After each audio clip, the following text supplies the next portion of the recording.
கொலை களமாக இந்த தமிழ்நாடு மாறிடுச்சு அப்படிங்கிறத நினைக்க முடியுது.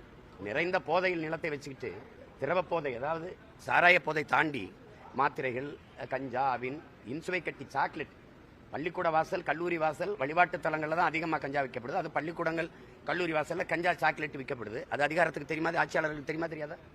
ஒரு கொலைக்கு முன்னாடி திட்டமிடுவாங்கல்ல பேசி, அதையெல்லாம் ஒட்டு கேட்க மாட்டீங்க. சாதாரண நாங்கள் பேசுறது ஒவ்வொருத்தரையும் எல்லாத்தையும் ஒட்டு கேட்குறீங்க. எங்கே போய் நிறுத்துவாங்கன்னு தெரியல.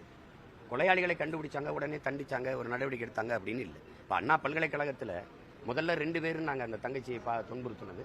அப்புறம் ஒருத்தர் நாங்கள் யாரோ ஒருத்தருக்கு அனுசரிக்கணும், நீ எனக்கு மரியன்னு சொல்லி யார் அந்த சார்னு கூட பிரச்சனை ஓடிச்சு. இப்போ யார் அந்தது இல்லை, ஒரே ஒரு ஆள் தான், அப்படி ஒரு சாரே இல்லைன்றீங்க.